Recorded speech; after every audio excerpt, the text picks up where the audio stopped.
when you see a statue of anyone, but George Washington come down, as a historian, his biographer, what do you think of that? How do you feel, and then what do you think? I feel pained. I think that his history and what that statue represents is our country and our ideals. So when you put a statue of something somewhere, you are showcasing sort of the virtues of that person. And in the case of George Washington, he was the father of our country. This is not sort of a name we gave him after his life. It's something they gave him during his life, and they referred to him as the indispensable man. So when you talk about the ideals of America, the pursuit of life, liberty, the pursuit of happiness, equality for all of these ideals, which we definitely don't always live up to, but what is up there and we're striving towards, it's thanks in largest part to him. He is the one person of them all, bar none, bar Jefferson, Franklin, Adams, you name it. Washington was the most important man in establishing our country. And the sort of the irony of it all is that we have the freedom to protest Washington, to be having these conversations, to be criticizing Washington. And again, don't get me wrong, I want to gloss over the fact that Washington owned 123 people. Awful, incredibly horrible, full stop. What I want to say is that as a deeply flawed human being, when we put a statue up there, we are promoting the good, and we are trying to that's a unifying force in our country, as always been. And to tear it down is, I think it has a counterproductive effect on our strive towards those ideals.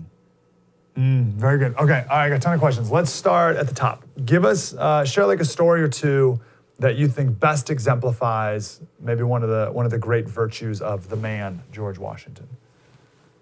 There's so many. So Washington, he fought valiantly during the Revolutionary War for the rights of Americans to vote in their leaders. He established civilian control over the military. He risked his life to protect citizens from oppression. He refused the opportunity to become king. People wanted him to become king, but he went back to his farm instead so that others could have liberty. He returned from retirement even after that to save the country from anarchy when we were falling apart. He pioneered our system of checks and balances. So this was a man of action. This was a man of principle. He, during the Revolutionary War, he gave up he risked his life and his fortune so that he could fight for the cause and free us of the oppression of the king.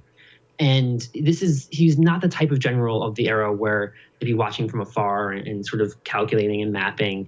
That's how most generals did it. Washington would literally be in the front lines. In the Battle of Trenton, he was caught between two lines of fire because he was the guy on the horse in the front, literally.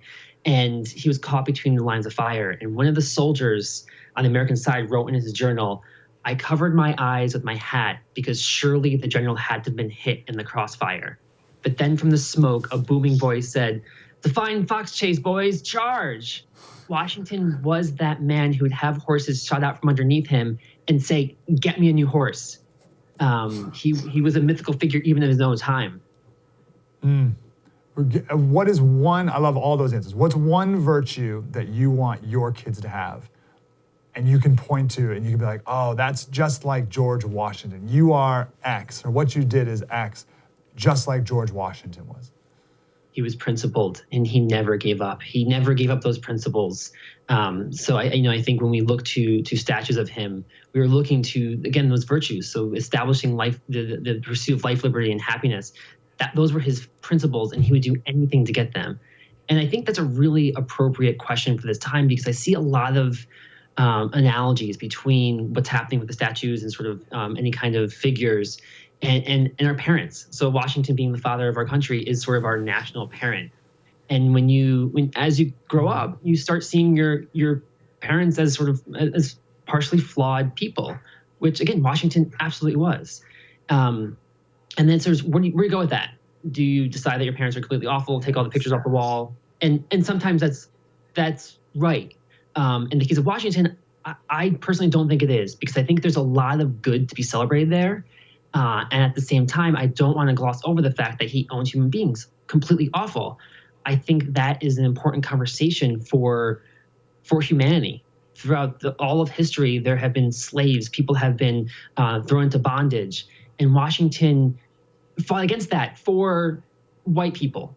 His main sin was that he didn't go far enough, and seeing that he should be expanding that to the Africans that were here as well. And I think that is an important conversation to be had. And every historian, every book I've read on Washington has it. So I don't think it's something that's necessarily whitewashed. But at the same time, I don't think it's correct to be pulling down his statues. I think that's counterproductive.